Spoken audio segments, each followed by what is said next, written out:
Ladies and gentlemen, welcome to Interlinked, the Neo Tokyo official podcast. Today we have two fresh citizens, Ian and Scott from WAGMI. How you doing, guys? What's up? What's poppin'? Super excited. I see you also have collectibles behind you. Oh yeah, collectibles are the way to go. I like how Nick has a printer and then a Funko Pop. It's a collectible printer. Yeah. And a skateboard. Take it in. Nick, I think that printer's a one of one. Oh yeah, this is and there's actually one just like it on the blockchain. Bitcoin Ordinal. Right, there we go. Print it. Yeah. I love it. What's up, crypto gamers? Huge shout out to our sponsor, Playa3ull Games. They are inspired by gamers and funded by their community. They have a epic game on the Epic Games Store, a third-person shooter called Nexus. Hop on in there and check that out. They're also currently selling nodes, so if you're interested, check that out at their website, playable.games. That is a 3 instead of a B on Playable. Now strap in for the rest of this episode of Interlinked. Love it.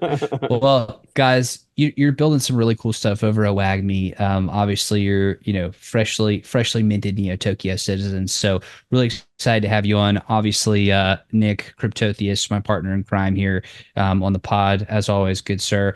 Let's kick it off, guys. Would love to just hear more about WAGMI. I know you may have given the spiel a couple different times in a couple different ways, but just to set the record straight on the official T-Pod. What is WAGMI? What's your story? Scott, you can hit this, but I just wanted to clarify a few things. There's FUD happening already. Okay. We've been citizens since like April of last year. So it just so happened Becker tweeted that we were a new citizen, but really we've been citizens for a very long time. So I just want to clear up that FUD. And just know that we've been supporters of Neo Tokyo for a long time, pretty much since I would say that, I bought my citizen when we did our first Genesis NFT collection. And, I was trying to get some attention from Becker as well. So I'm like, hey, look at me, I'm a citizen. But anyways, that being said, I just want to clarify. It worked. It just took a year. Right. Slow roll. Yeah. So, so Scott, you can go ahead and talk about why. Yeah, that's great because I love talking about WAGMI. So the fact you guys want to hear about it is just great. So, yeah, I have a really fun time talking about WAGMI because a lot of people know me from, my fitness videos, over 3 million subscribers on YouTube and all the crazy stuff that I've done. But what a lot of people don't know, because they say, oh, how did you get into gaming and anime? And I'm like, well, I got into fitness because I was into gaming and anime. Like I literally started working out because I was getting bullied as a kid and I was like huge into Superman and Captain America. And I was like, if I get jacked, I can beat the shit out of these kids picking on me and then, protect my friends because my friends were, introverted too. And so like the DNA of being a gamer and into comics and cartoons, like, ever since I could watch TV and remember what I was looking at, that's been my life. And so I just didn't have the luxury of streaming to make a living. So when I became a teenager, like continued gaming, but fitness paid the bills. Right. And so 2 years ago now, right. And we're selling our 2-year anniversary. When I got into crypto in 2021, after my first year, and then I met and the rest of the team and I started their building at WAGMI, I just said, wow, like here's my opportunity to finally do something amazing with my passion for gaming. And the reason why I felt that way is because what we're building at WAGMI, guys, isn't just a mobile game or even a series of games. I mean, we are doing that, but what we're building is a universe. We have original IP, original characters, original story. We have a comic book that's already out. We're working on our second comic book. In fact, we're working with some of my friends that worked side by side at Marvel with Stan Lee, to flesh out our universe. We're currently working on an anime right now with one of the top animation studios that already has a lot of different shows on Netflix, which I don't know if I can talk about it. You have to pull Ian's arm to get that information. But what we're doing and what we understand is if you want a game that lasts forever and a franchise that lasts forever, and also if you want to differentiate yourself in a sea of mobile games, having a great game to play that's fun obviously is one of the steps, but truly, I believe that step one is having a story and lore that draws people in, that gets them attached to characters. Like when you play WAGMI Defense and you're building your team, you're not just building the meta, you're building a team and a strategy around your favorite characters. And when live op opportunities come up, or as the story continues to expand in its anime or comic form, we then take all of that, bring it into the game, and expand the story inside the game. And then that will transcend game 1 to game 2 and game 2 to game 3. And because it's Web3, those characters that you've been working on in game 1 will also transcend through interoperability from game 1 to game 2. So we're really taking the transmedia approach here to build out an entire ecosystem. So gamers might find us through gaming. People who are big into cartoons and anime and comics, they'll find the game through that medium. So that's what we're building here, guys, and we're having a lot of fun doing it.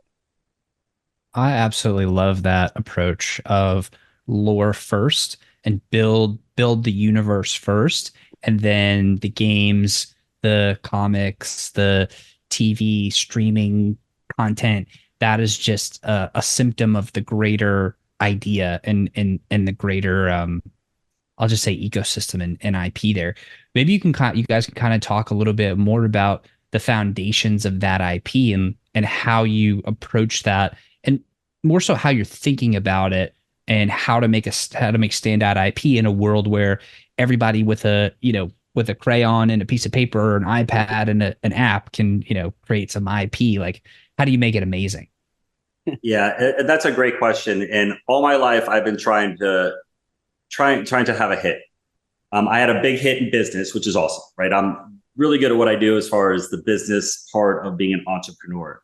But my true passion has always been entertainment. Like, I was a theater major at University of Florida. I was a state champion in forensics, duo interpretation, placed third in the nation my senior year. In doing that, right out of college, instead of trying to go to be an actor and do off-comedy Broadway in either Chicago or New York, I decided to be in a rock band for 4 years. And I've always been trying to have a hit.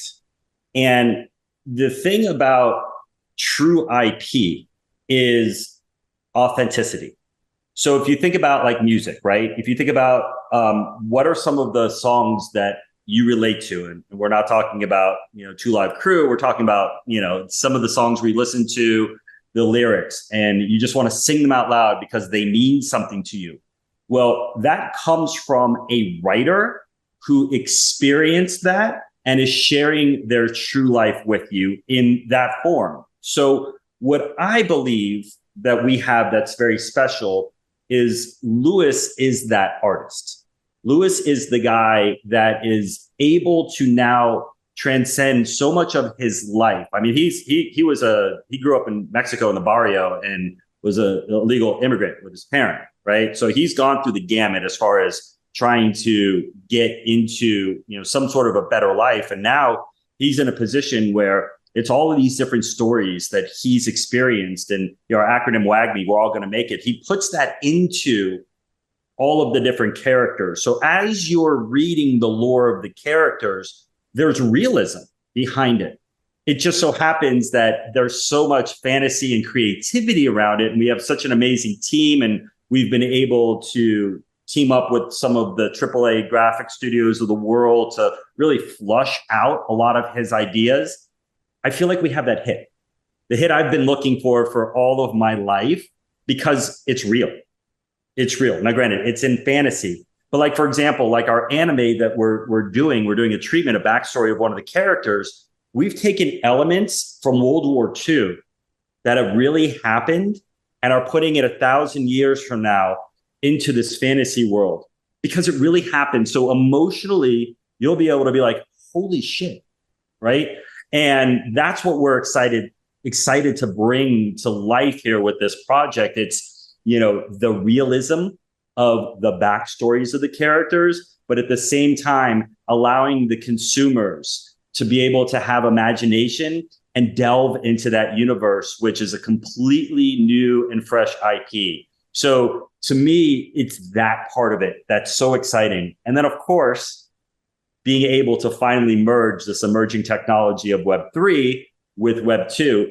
And what we feel, and I think Scott mentioned this before, there's a sea of all of these awful mobile games. And when a lot of people are like, well, how are you going to compete in mobile because there's so many games out? Well, the majority of them are burn and churn, right? It's accidental clicks. Now you've downloaded it, and now you have it on your phone, and you play it for a day and it sucks and you're out.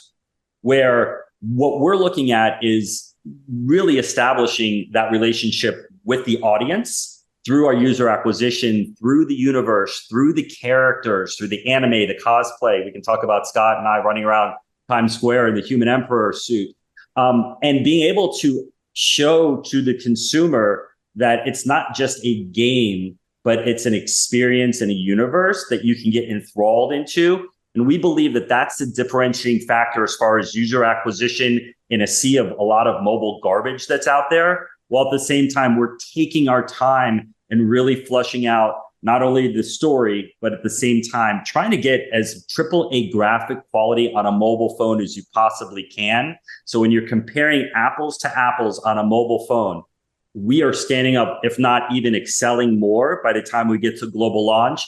And then the benefits of ownership with the NFTs and the digital collectibles, and teaching people that never even thought about trading their cards before an ability to do that. That's why we're so excited about this project. So there's so many different elements, and you know me, I'm gonna go on my rant, so I'll just stop there. Well, I like one thing you said, Ian, if I can jump in real quick, where a lot of people think that mobile games are supposed to be churn and burn. There was a post the other day with another gaming studio that has like 9 different games, and people were like, wow, great, there's 9 games, but they're all kind of terrible. And then someone commented, well, mobile games are supposed to just be time wasters. And I was just like, wow, this person is so out of touch with mobile games, because I have mobile games on my phone that I've been playing Dokkan Battle for 8 years. They just had their 8-year anniversary, right? Even like a game I played for a really long time, and we actually had a chance to work with the guy who created the game, was Simpsons Tapped Out. And so we were talking to him because he was helping us with some user interface stuff some months ago. And he goes, oh, yeah, I did Simpsons Tapped Out. And I was like, oh, shit. So like I got my phone and I plugged it into my Streamlabs and I go, hey, check this out. And I shared my screen. I was showing him my town. How many hours I poured into aligning my town and my houses and my bushes and trees and all that dumb shit that's in there. It's like, no, these aren't just time wasters. Like, people hold their mobile games near and dear to their heart. And that's why it's so important to make sure that when you come out of the gate, you do it right. And that's also, like, they know as soon as they download a game, you can tell within the first minute whether it's a reskin fiber game or a real mobile game, right? Whether it's a money grab or an actual game built to entertain you and keep you happy while you play. Well, I think that's a great point. And mobile games in a way can grip you in a way that, traditional gaming can't, just because you take it everywhere you go. At a certain point, unless you've got like a butler handling all of your needs, you got to go out into the world. And I remember a game, Dragon Veil, obscure game about like breeding dragons, was like the first mobile game to like really, really grip me. And it gripped my entire family. And we were on vacation on a beautiful island for like a week. And me, my siblings, and my cousins spent most of it under a towel, like trying to like race until we could like breed these dragons. And on the lore point, I love the idea of mining history for lore, because, to paraphrase Dan Carlin from Hardcore History, fiction has nothing on history. Like, if you peer into, Mongol history, Roman history, Greek history, Native American history, the Aztecs, there's stories in there that grip people primally, and being able to weave those into narratives and lore inside of a video game can be really powerful. And I think at the heart of, some of the games that grip people the most, there's, a story there that's come from history. Oh yeah. It's more than history, it's religion. So if you look at there's one book that's pretty popular around the world. It's called the Bible. And I'm not a religious man, but the stories in there are all stories that have been told in multiple ways. Like, for example, I was at church with my wife. She drags me every once in a while. And it just so happened he was talking about I think it was Elijah when they were surrounded by all of, I can't remember which army it was, but basically what ended up happening, his right-hand man had to have faith. And Elijah was like, you have to have faith. Like, God will save us. Regardless of there's 50,000 troops around us, there's going to be something celestial that happens right now. But if you don't have the faith, we're probably going to die. And what ended up happening was he subdued to the faith of God. You know, that's the story of the Bible. But then I called Lewis right away. I'm like, dude, how amazing would that be if that were part of one of the scenes in WAGMI Defense, where all of a sudden there had to be this celestial being that comes down that saves like a couple of our characters, and it's that belief. And he goes, oh, I've already got that written down. And to me, it's taking history, it's taking Bible, and Lewis believes that the aliens did build the pyramid. So, I mean, that's the folklore that he has. So he's combining history, religion, and alien folklore all into the lore, which I think that's, again, why it's just so cool to see it evolve. Oh, while you were saying that, I could just picture Gandalf coming down the hill with, like, you know, into Helm's Deep, that divine intervention, that ex machina. I mean, it's some of the favorites. Yeah, yeah, and you see what's nice about it is it takes place 1,000 years from now, the story. So you have a full canvas to do whatever you want. To what is that celestial being? Is it God, or is it the human emperor that has, you know, transformed over 1,000 years through DNA and is the being of the human, you know, existence and things like that? So there's so much that can be tied into it. But yeah, you're right. It's just tying into what the stories that have already been told, and then creating a whole new universe, and not trying to be so fake with a lot of things. And I think that's a problem. You know, that's a problem with music. Like, you know, a lot of pop music is just so fake. It's so stupid. Right. But the songs that transcend, that are, you know, timeless, are the ones that are meaningful. Like, there's this one song where, you know, it talks, I can't remember the artist, but, you know, it goes through the whole entire lifespan of a son with a father. And all of a sudden, by the end of the song, the father is like, I know I'm going to be a lot like you, Dad. I'm going to be a lot like you. Cats in the Cradle, you know, Silver Spoon. Cat in the Fiddle, right? That song, right, is just like, every time I hear it, I like almost want to cry, because now I'm to the point where now I've got my sons that might be thinking about that, like me, and then me to my dad. I'm thinking, God, I'm like, you know, we're already this next 2 generations down, and that damn artist was right about it, right? And it just like tugs at your heartstrings. And because I always call my dad after I hear that song on the radio. I know, right? Yeah, exactly. Damn it! Like I'm now that 38-year-old dick who doesn't have time to call home. I'm gonna call home right now. Yep, there you go. Yeah, Guardians of the Galaxy definitely reintroduced a lot of people to that song. Yeah, there you go. Mm-hmm.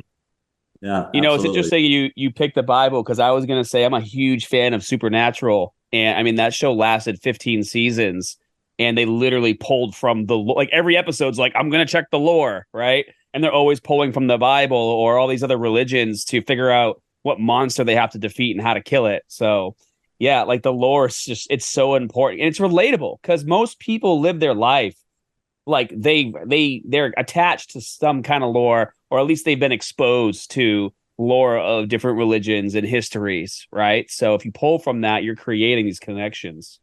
Yeah, in a lot of ways, those were the original memes. They're these like proto stories that have like stuck with human beings for, you know, as long as we've been walking around. Yeah, 100% agree with that. I also think on even more serious level, like the thing about lore is that it can really influence a human being, right? I mean, thinking about the song that we were talking about, like that changed y'all's actions. I bet mine too. You know, like it actually influences the outcome of your life. So it makes you think about things in a different way. I think lore has the ability to do that too. I mean, thinking about, you know, just after you watch an amazing TV show or an amazing movie and it ends and you're like, no, what do I do now? You know, it's like, it's a part of you feels like it's missing after that. What are you guys trying to accomplish with your lore? From like what message are you trying to send? What do you, when people when people interact with you guys, is it the we're going to make it? Is it the optimism, hope for the future? Or what is that underlying theme that you want people to leave with? I think it's twofold. I think that once you delve into the lore and the characters, like even the alien emperor has gone through tribes and tribulations to get to the alien, even though he's a nasty son of a bitch. He went through some shit that made him the nasty son of a bitch that he is, right?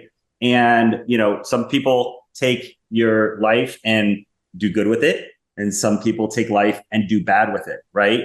And maybe that's an example of what not to do and how not to take those life experiences. Like Loki, right? If we talk about, Marvel, Loki's the same way. He had everything, right? He had everything. He was, basically next in line after Thor, but he just didn't take all of the love. And instead, he took the couple of little itty bitty bad things that he took in his life and just went the wrong way. Right. So it's all of those things that happen. So I would say that the WAGMI part of it, that we're all going to make it, is going to apply to different people through different characters. And I think that that's the why people are going to want to collect the NFTs and play them in game. I relate to General Melkros more than I relate to the alien female protagonist that is Chemosh, because I relate to her backstory and what she went through with her parents, as opposed to what Chemosh went through that might be more celestial and alien. Or you might have somebody that's like, yeah, I relate to the aliens a lot more because I really think that I'm an alien. And it's going to be the emotional tie that you have with the characters that are going to have a little bit more of the interesting aspects and emotional aspects, as opposed to the strategic aspects of the game, which may or may not allow somebody to win or give them opportunities to figure out different ways to win with their cards that they pick, their team. It's like same with football, right? You only have, you got to work with what you got. And sometimes you just love this quarterback, even though you could probably get somebody better. You just have faith in this one quarterback. And you know that if they just perform and they are able to take the field and, be able to play by the playbook that you put with them, they're going to win some games. And I think it's going to be that. And that's that merging of the Web3 and the Web2 element. And then be able to say, okay, I'm going to go on the secondary market. I'm going to go get all the cards that I can for this character. And I want to take them from a common all the way to a legendary, right? Because that's the person I want. Or I'm just going to go ahead and keep on playing the same character over and over and over again, get them to a legendary, get them to level 10 and sell them, because, hey, somebody else might want that. And I'm fine with starting from the beginning again with this character because it was so much fun. So that's where I think that it ties into not only the Web3, but, where that emotional tie comes from the acronym WAGMI. Scott, do you have thoughts on that? Yeah, I mean, another element too, and Ian kind of briefly touched on this, is even our main characters, right? In the future, there's only 5 cities left, like 5 mega cities. And so you have all these different cultures kind of coming together and living there. So our main character, we talk about a lot, his name is General Figu. He's of Mexican Mayan descent. And that's basically our CGO Lewis. That's his character. That character represents him. And it was so important to him to have a superhero that was Mexican, because there's not really a lot outside of maybe the Blue Beetle. And him and I were talking about that movie. It was good. I like the kid who played the Blue Beetle. He's in the Karate Kid on Netflix. I think he's a good actor. But, you want a badass like Black Panther. It's like, yes, Black Panther is a badass. Like, that's what that movie did so well. And not even just because he was a Black superhero and he could represent that community and give them a hero to look up to, but he was also just a badass. And so we want to make sure that our heroes kind of hit on those notes as well, and that we give something that everyone can relate to. Yeah, I love that. They did us dirty with Blue Beetle. We were so excited for that. Me and my brother play a lot of Injustice too, and like that was his character where he is Blue Beetle.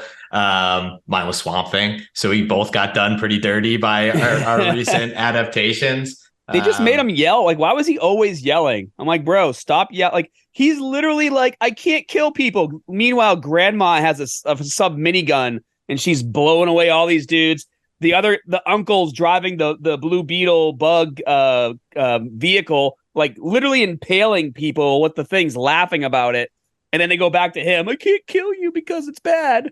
It's like, bro, anyways, we don't have to talk about that, but yeah, it just made him wimpy. Oh, they did. To that point, real quickly, before the next question, Ben, even like Marvel, it's the same shit over and over again, right? It's the same shit over and over. Captain Marvel that just came out. Again, it's the same shit over and over and over again. So we're hoping that there's a fresh take on a new IP and a new universe that actually, creates a little bit more of excitement in fantasy and sci-fi than, what, Marvel's just been around for so long. Same with DC. I mean, Marvel kicked DC's ass for so long, and it's just like, okay, who's next? Who's next? Maybe it comes out of WAGMI Games. Who knows, right? It could be our universe. That's what we're hoping for. I'd love to marinate there for a second, because, when you're trying to make a lore dynasty, which is, what we've been describing here, you look at Star Wars, you look at Marvel as two big examples, both of which I think a lot of the fan base, I would argue, have sort of lost their way in different ways. What trap did they fall into? When WAGMI is a dynasty, how will you avoid falling into that same trap? I'd love to explore that a little bit, since you guys are in there, we're making business. I have been like I'm sure you guys probably the same. There have been so many videos popping up about Disney and Marvel, especially the Marvels, that like how terrible it did in the box office and the things that they have been doing that have just been killing the movies for the last year or two. But the one reoccurring thing I see, aside from like all the wokeness and all that, we won't get into that, but one thing that Marvel did that I think rubbed a lot of people the wrong way is the time travel and the multiverse. And what a lot of people say, like, to me, I enjoy the story, but when I started watching these videos and understanding their point of view, I could agree with it, where like people feel like there's never any stakes anymore for any of the characters. Like, oh, if a character dies, Iron Man's dead, but we can go to this multiverse and pluck him out of there, and now Iron Man is back. So like they're losing the connection with the characters because of time travel and multiverses. So I mean, even like South Park makes fun of it, right? So I think, maybe don't go down that road. Don't do the total time travel multiverse thing. Is a good place to start. Yeah. What do you guys think? Let's get our first hit record first. Yeah. And then worry about the next one after that. But I will say that it does come down to, again, the realism. I know that there's only 7 types of stories. If you're going to do a love story, it's a Romeo and Juliet story. It's how you're going to tell it a lot of different ways. I think that one of the things that we're looking to do is really more of delving into the backstories of the characters. What is their history? To me, the last Guardians of the Galaxy and how that movie progressed with going back in time with Rocket. And that to me was a gorgeous emotional tie, understanding where he came from, understanding the pain he went through, understanding why he is who he is. But yet at the same time, there's this underlying love that these other characters have for him, just because he is who he is, even though he's a prick sometimes. And I loved how they did that movie. And I think that if anything, that's probably going to be how we're going to be focused on the lore. And as we go through the series and backstories and start to create more anime, it's going to be that kind of feel where you're going back in time, as opposed to what you were saying, Scott. You're going into another time where it's okay, well, what's happening there? Again, it's that realism, just going back into the realism part of it, and what is the emotional tie that you can get with those characters. So to me, obviously we're going to have a lot of writers that come on board to this and are going to have a lot of different ideas. But I feel like the first rendition of our universe is going to be the 12 heroes, 6 aliens, 6 human, and what they had to endure to get to where they're at, and then the struggles that they have as far as being able to, fight for what they believe in, which, 1,000 years from now, you're fighting for a scarce element that if you give it to the aliens, they're going to destroy you. So you have to make sure that you hold on to it, because if you don't, you're going to die. So there's the initial struggle of the war, but it's all of the backstories behind it that I think are going to be important. There's this way back, probably about a decade ago, when I was first getting into business. I was about 20 years old. I won't tell you the story of kind of how it happened, but let's just say day 2 of being an entrepreneur, I saw this video. It was called the 21 Keys to Entrepreneurship, an Entrepreneurship Fable, and it was by this brilliant entrepreneur. One of the things he said was, one of his rules was to come to work every day pretending that you're a superhero, because superheroes, you know, they do extraordinary things that sometimes are ordinary people, you know, like somebody like Batman. Obviously Batman's on the shelf behind me, right? But when you're coming to every day and you're like, all right, I'm going to be a superhero today. Like, things may look insurmountable, but I'm not going to quit. Things may be just absolutely crazy, and I may not know how to do it, but I believe I can figure it out. The buck has to stop here, because, you know, nobody else is gonna be able to pick that up, right? When people can actually model their lives after these characters and see themselves in these characters, kind of like you guys were talking about, that to me is when it transcends a game and becomes a fabric of the culture, and actually interwoven into real life, to where it's just so much more than that. So I really appreciate you guys kind of giving us the IP backstory and like what you're going for there. To dive more into the ecosystem, would love to kind of unpack the different pieces of it, because you've got the game, you've got the anime, you've got a bunch of different things, right? It seems like it starts with the game. That's a powerhouse of the ecosystem. Maybe you can kind of dive into that, talk about the elements of mobile that we kind of touched on, the elements of like the actual gameplay, how you came to these conclusions, and, you know, everything about the game. Yeah, well, if I can lead with how we started, and Scott can tell you all about the game. So 2 years ago, when we started this project, and it was me and 3 other dudes, we weren't even docs to each other. We came out of another project, and we're just like, this project sucks. We're thinking about starting another project. I already had a 22-page IDO document ready to go that I was talking to lawyers about launching, and it wasn't in gaming, it was in NFTs. But and then I met these other guys, and it just so happened I met Lewis. And Lewis had just had the foresight. He goes, yeah, gaming is awesome, but nobody's doing mobile. And he said, and the other thing is, if we look at a Clash Royale type game, if we look at the statistics of Clash Royale, Supercell, they've done over $3 billion of revenue just in that game alone. They have an IP that was able to transcend to the next game. They've only done 3 or 4 games. Like, their entire studio has only done 3 or 4 games, and they're a $12 to $13 billion valuated company. And he's like, if we can replicate what they've done in Web3, and yeah, let's go ahead and take the same type of game loop that they have. It's been successful. He's like, I don't see that many people, number one, doing that kind of game loop. And number two, I don't see that many people that are doing mobile. So I said, okay, great. Let me delve into some more statistics. And then when I delved into the statistics as far as the monetization, mobile just trumps PC and console combined as far as revenue is concerned.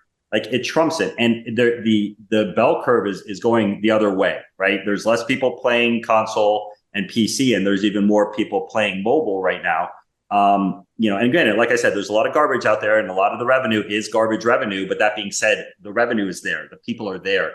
So when we were talking about the game, he originally had an idea to do a World War II game. He's an historian, so he's like, would it be cool if we did like a kind of what is the one our advisor that's on? What did he do? What was the name of that game that he was on? I can't remember. Scott, help me. Which game? Eddie. What did he do? Command and Conquer. So Eddie's one of our advisors. He's a Command and Conquer. He was like, let's go after a Command and Conquer type vibe, and I just wasn't feeling it. So it just so happened I was going to Disney World in Star Wars World in Hollywood Studios that day that we were talking about it, and I was just seeing the obsession with Star Wars, the obsession with sci-fi. And I'm a huge Star Wars fan. I love Star Wars. Where it's at with Mandalorian. I didn't like Boba Fett. I mean, the spaghetti Western that is Mandalorian, it's fun. Baby Yoda makes it for me, Grogu, but it was that realization of this is the niche. And I explained that to him. And then he's like, I got it. We're good. Let me go explore. So that's how we got to deciding what we wanted to do as far as this project was concerned. Statistics, money, and just being able to model ourselves after a successful Web2 company and potentially create that here in Web3. What's happened is we've evolved into this amazing IP. Like, it came out of him. So we're even more lucky than what we initially thought we were going to be when we started the company. But Scott, you can get into the gameplay and stuff like that. Yeah, no, I mean, we've been live streaming gameplay for the past 2 years. We've had a beta that's evolved, but about a month and a half ago, I got us our own category on Kick. And ever since we started streaming there, creators have been reaching out like crazy, like, hey, how do I get on the beta? How do I play?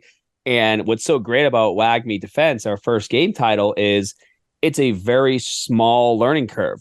We really pride ourselves on being easy to play, hard to master. Anyone can download the game.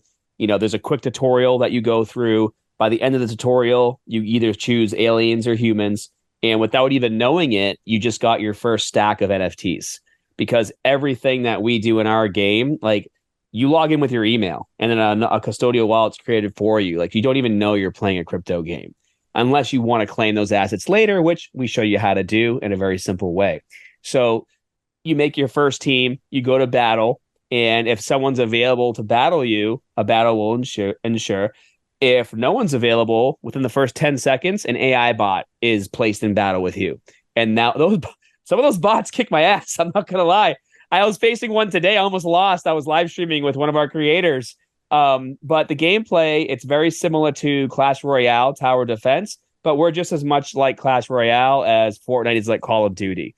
So the goal is to drag and drop your characters on the map. Every character has different stats, different HP, different DPS, different defense. Some are melee, some are mid-range, some are long range. And as you build your strategy, whether you like to play offensively or defensively, the goal is getting your characters across the map to blow up your opponent's towers while defending your own. And so because we're such an easy game to play and because we're on mobile, even in our closed beta, like, the amount of time that our players are spending logging in and playing is truly remarkable, even for a warm market.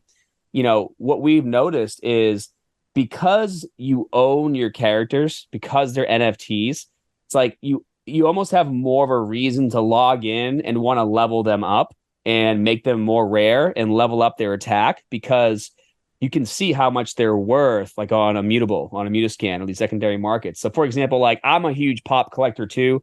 Nick, later I'll scroll my camera up. I have every single Dragon Ball Z pop in existence. There's like 250 of them, but they're like from badass. Here. They're from here up all the way around my room. Actually, Ginyu Force just came in the mail today, so I was pretty excited about that. I have pops that are worth like $4,000. I'll never sell it, but I like to tell people I have a pop that's worth $4,000, right? And I'm noticing the same thing is happening in gaming. And what's so interesting about gaming, it's like gaming in cars, right? When you flex those things, no one really gets like jealous. They're just like, it's cool, right? It's like, oh, sick. You have a unopened, Super Mario game from when the game first came out. That's sick. Like, everybody wants to hear and see about those things. And so what we're noticing is people are playing and grinding every single day because now their cards are worth something to them just because it's cool, but also because there's monetary value there as well. So yeah, easy to play, hard to master. Your mom can log in and play right now, but I will kick her butt. Like, there's no mom, not watch taking out. it easy on mom. So maybe we could talk a little bit about how the different assets within the ecosystem work. Obviously, there's the token, there are the NFTs. There's a lot more, I'm sure, but maybe you can kind of break down how all of these things work. And then specifically, because I want to make this a super high alpha per minute sort of broadcast here, let's talk like specifically about value accrual and how that works. Obviously, within the confines of the law, et cetera. Sure. We believe in a supply and demand economy. period, right? There's no play to earn. There's no coming into the game to earn a token. Like to us, that's unsustainable. It's dependent on the market. And if the market's down and the token's down, people get bored with it. Then all of a sudden you're done, right? You're done as a game studio. So we believe it's rewarding for the grinding that you're doing, while at the same time having the ability to upgrade your card. So we have a upgrading system. So essentially you get commons, you can upgrade it to a rare. Well, you have to burn 5 commons in order to get to the rare. Then if you want to go to epic, you have to burn 5 rares or 5 rares to get to an epic, and then 5 epics you have to burn to get to a legendary. So as far as the economics of the NFTs, we were really trying to get creative on the deflationary mechanism so that when you are done, let's say season 1 is done, we go to season 2. You can't upgrade your season 1 with a season 2. Therefore, if you want to play a season 1 card, which might be, more valuable than a season 2 because it's not available from us as a game studio anymore, you have to go to the secondary market, go grab some of those commons and burn them. So our thesis is eventually what's going to wind up happening is those season 1 cards, to get all the way to legendaries, you're going to have more and more rarity and scarcity having to do with even the commons to be able to get them leveled up. So who knows, maybe the commons start being almost as valuable as some of the rares and epics because there aren't any more on the market anymore, right? So it's going to be interesting to test that thesis. The other thing that we believe in is utility of the token. As far as the circulating supply, 85% is already in circulation. So there is not the holdback from VCs or a bootstrap project. There's not this 30 or 40% that is now held back to play to earn, or have all the developers have access to all of these tokens. We don't have it like that. So the way we look at it there is, if you have the WAGMI game token, you can convert that directly into any of the soft currency and buy whatever you want in the game. So if you wanted to, buy a Dalium, which is a soft currency, you can just buy that with a WAGMI game token. If you want to buy specific NFTs, you can buy that with a WAGMI game token. And that's the fun utility, the optional. Now, as we have tournaments into the game, right? So once we go global launch, we have the tournament system that's delved into the game. The only way you can enter tournaments is with WAGMI game token. So that's where the element of now it makes sense, right? Now it starts to make a lot of sense where now you've got a big user base. There is a $100,000 WAGMI game token tournament. Well, if you want to win $100,000, you got to enter with WAGMI game token. Therefore, that creates that utility there. The thing that we're really excited about, and Becker even talks about this quite a bit. So, Becker talks about the mobile aspect. Obviously, he's bullish on gaming and Web3, but we're having skill-based wagering in the game. So therefore, I will put $5 of WAGMI game token versus somebody else who is of my same skill set around the world, and winner takes all after 3 minutes. So the only way that you can access any of that within the game is the actual token. So we're making it so it's a tiered process in regards to the utility of the token. But what's nice about the game itself is we're not even requiring crypto to purchase anything within the game. You can double click your phone and purchase it directly from the app. Yes, where you have to give their 30% to Apple and Google. So be it. We're a gaming studio. What makes us feel like we're any more special than any other gaming studios in the world that we should have preferential treatment? We don't look at it that way. We look at it as an opportunity that people can download the game from Apple and feel safe playing a Web3 game as opposed their distribution. To downloading. Yeah, distribution, ease of access around the world. They have all of the transactions that happen within Apple Pay that go directly to us. So we're okay with it. Now, granted, is it a high percentage? Yeah, but it is what it is. It's already happening now. Yeah. What's that? So it's already happening now. People are already buying the cards in the game with their credit card on the beta.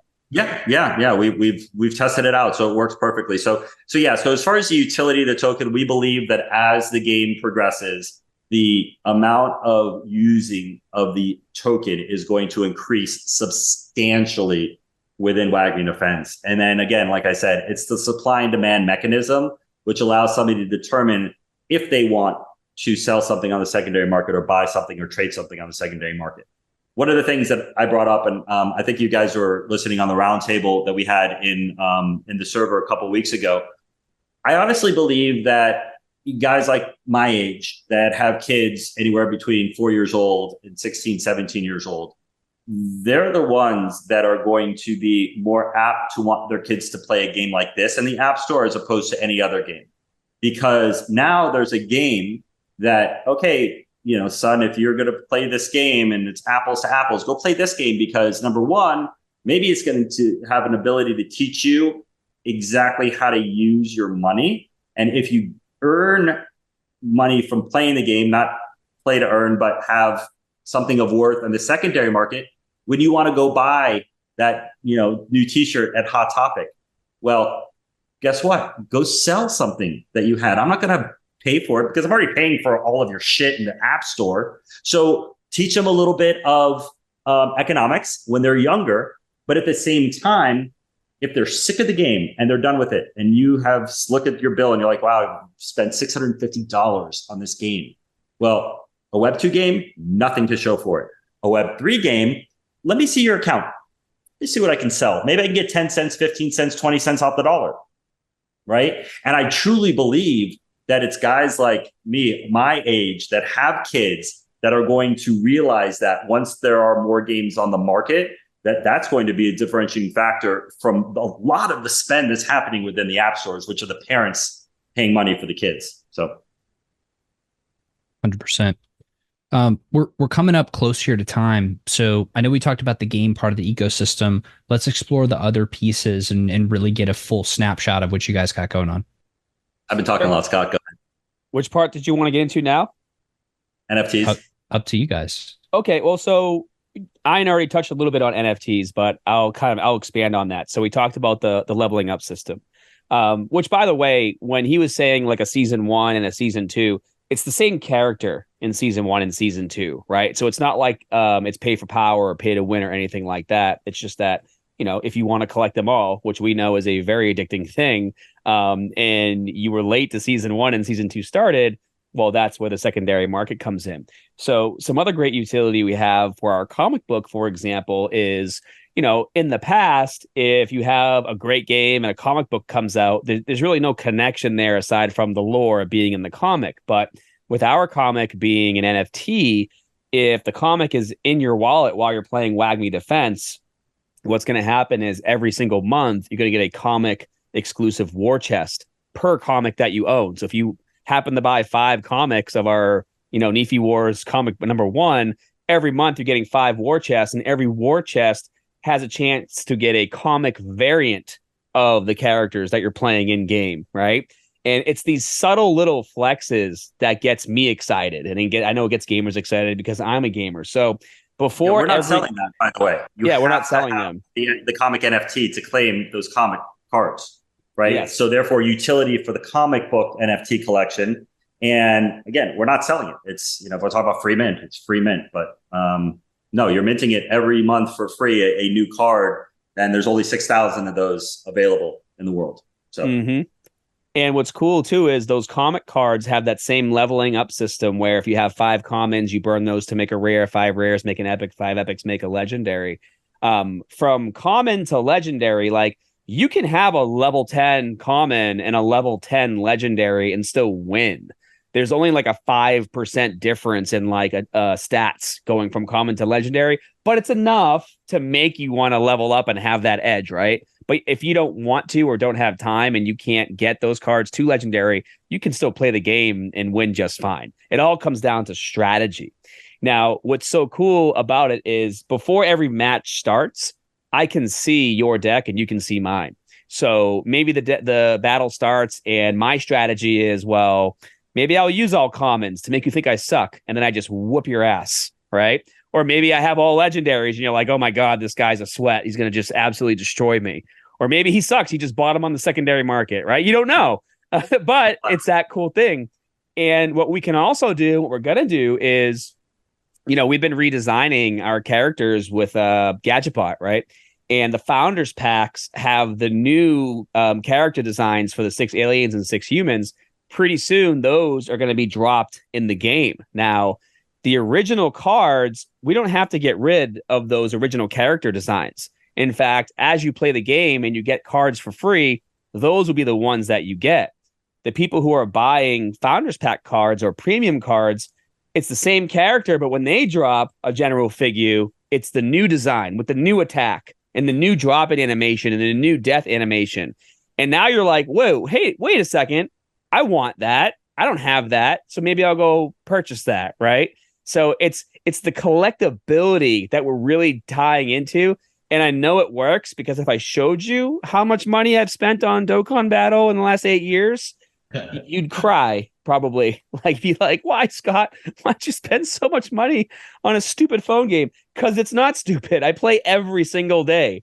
There's no difference. Real quick, Scott. I know that we're coming up on time, so I just wanted to do a 10,000 foot overview of the other collections. So we do have a Genesis and the anime too.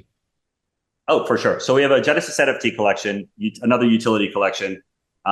What's going to happen is when you have a Genesis NFT, we are going to fund reward pools in which once you go into our dashboard, you lock up your NFT, you can participate in helping with the ecosystem. And we will have a equal distribution opportunity for all of the NFTs to claim, whatever's in the reward pool. And we're going to be funding that through, revenue that happens within the game. So that's what's going to be happening with the Genesis NFTs. They've also had opportunities to get discounts on our other mints, as well as, anybody who had a Genesis NFT before the Founders Pack, they all got a full deck of cards. So we've been really trying to hone in on utility for the Genesis NFT collection. We talked about the comic collection. If you own a comic, then you will start to get the comic only NFTs that are playable in the game. We think that's a really cool utility for just a comic book that, by the way, you can read it in browser on OpenSea or any Rarible or what have you. Our last collection that we have right now is our Founders Mint that we just did. I think it's well over 50% or 60% minted out. That's more of the nostalgia of a pack opening. So, for example, I got this NFT, this Founders Pack. It's a pack. Do I want to open it and see what's in the pack? Those are the Founders cards. Or do I want to hold on to it? So it's a whole thought of if I've got a Pokemon pack that's unopened, is that more valuable than me opening up that Pokemon card? While at the same time, what we've done is if you do open up that pack, that NFT, the Founders Pack, it gets burned. So it's gone out of circulation, and now you have 32 cards that are playable in the game. So we have those 3 NFT collections in addition to the WAGMI game token. Sophie's choice. Do I open or do I not open? That's right. That's right. Decisions. And how about the anime as well? How does that play in just with everything that's going on? Yeah, the anime is really just being able to tell the story. We tell people what the story is now, and it's going to be our first opportunity to really show the world what we've been saying we're going to be doing with the anime. The goal with the anime is to shop it to streamers and Netflix, the primes of the world, and actually get a full-blown series, picked up. I mean, that is the goal with the anime, so that really it all comes down to all roads lead to WAGMI Defense in the beginning, so that, user acquisition get associated with the characters. I will tell you that General Melcros, who's our female protagonist, she is her backstory on the anime.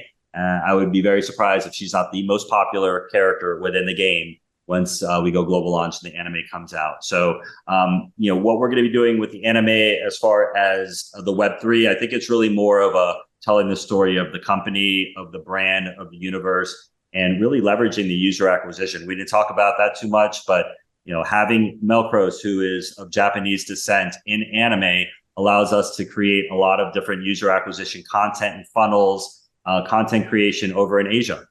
Asia loves Web3 and they're huge into mobile. So we've really thought out, how are we going to spend our money to do the creatives? And that is essentially one of the main objectives of doing the anime, is so that we can make a splash in the Asian market as well. I love it, guys. So I know we're getting close here, but yeah, any last thoughts? Anything else we didn't explore? I know there's a lot more, I'm sure, that we could really dive deep into the specifics of, but any other really high level stuff that we should know about? Yeah, I'd say if anything, one note to end on is the fact that, at WAGMI Games, we're an open door. We're really trying to get to know as many communities as we can. There's a lot of really great builders in the space that are doing amazing things. We're big believers, obviously, in the metaverse. We're big believers in interoperability, and we know to get there, step number one is going to be these types of collaborations with other gaming studios and other games that are coming out. And so, there is a lot of chatter behind the scenes of, hey, once your game's ready and once our game's ready, we should, do this, right? And what's cool is everybody seems to be on board with that. And as much as the last 2 years of being in a bear has not been fun, it did kind of shake out the bad, and you have a lot of good left over. So it's made it a lot easier for us to kind of be like, okay, let's talk to, these games that are building. They clearly know what they're doing a great job, fun to work with. And then once we go into global launch, we'll have some live op opportunities where we can start bringing the communities together, because that's what gaming is. Gaming is all about community building. And to that point, shout out to Neo Tokyo. I mean, honestly, like what Alex and Elliot had set out to do, they've done, right? And we're all a testament to it. The Illuminati of the gaming communities. We all believe in Web3, and I would say that we're so proud of how not toxic the WAGMI community is. I feel the same love in Neo Tokyo. And the non-toxic communities in Web3 are far and few in between.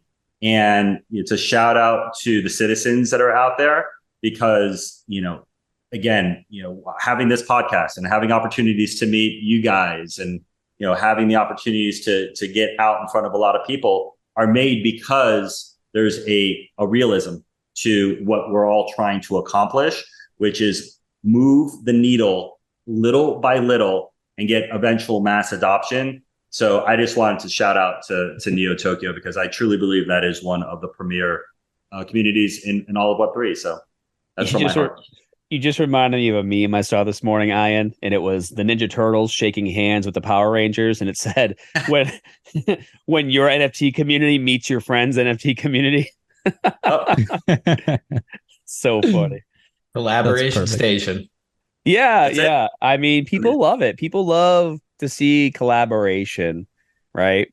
Actually, the next episode on Supernatural, my wife's been watching, is when they collab with Scooby-Doo and they get sucked in the TV, and like Dean's hitting on Daphne the whole time, right?